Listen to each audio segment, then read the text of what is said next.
د ماهي د تیلو سره څنګه خوندور کوروالی وکړو. سلام ګران لیدونکو، هیله ده چې روغ جوړ او د صحت جامې وفرتن وي. زه یو ځل بیا ستاسو په خدمت کې د یو نوي ویډیو سره حاضر یم. هیله ده چې د پام وړ وګرځېږي. تر هر څه دمخه باید یادونه وکړم، که زموږ چینل مو نه وي سبسکرایب کړی نو زموږ چینل سبسکرایب کړئ او په خوا کې ورسره د ګوګړي نشان ووهئ. مننه. څنګه کولی شو د ماهي د تیلو سره خپل جنسي قوت زیات کړو؟ د اکثره ملګرو داسې خواهش وي چې دی باید قوي کوروالی یا زبردست کوروالی وکړي. د دې لپاره دوی اکثره داسې نسخې استعمال کړي دي چې د دوی یې سر پرې ګرځولی دی. خو که تاسو غواړئ چې یوه نسخه استعمال کړئ چې تاسو ته ګټه ورسوي، نو د ویډیو تر پایه راسره اوسئ تر څو په مطلب ښه ځان پوه کړئ. هغه خلک چې ډېر کوروالی کول غواړي او ډېر کوروالی ته زړه کېږي، خو د دوی ذکر کې زور نه وي او نشي کولی کوروالی وکړي. د دې لپاره دوی ډېر خفګان کوي او ډېر تشویش او سوچ فکر کوي.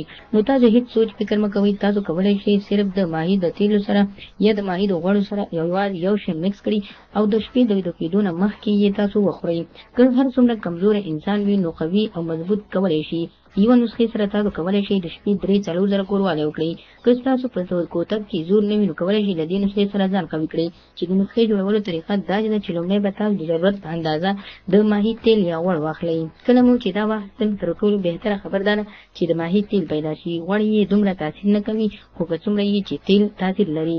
کله چې تاسو د ضرورت په اندازه د ماهي تیل واخیستل، نو دا به تاسو شودو ته واچوئ.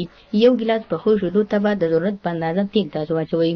له هغه وروسته کولی شئ تاسو 2 کورنۍ اصلي هګۍ چې د کورنۍ هګۍ څخه بغیر بل هګۍ نه اوسېږي، دغه هګۍ به تاسو راواخلئ او دا به شودو او د دې اصیلو یا د ماهي غوړیو ته واچوئ او تیلو ته.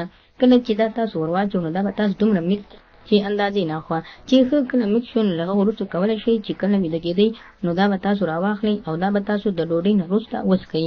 نو د شپې 2 بجې بیا راپاڅئ او پوسته وډزوئ. بیا به تاسو ته معلومات وشي چې د دې نسخې څومره غټه فایده وه. نو خدای دې وکړي ملګرو چې زموږ د ویډیو څخه غلط مطلب وانخلئ. زموږ ویډیو لایک کړئ، شیر کړئ او زموږ چینل هم سبسکرایب کړئ. مننه.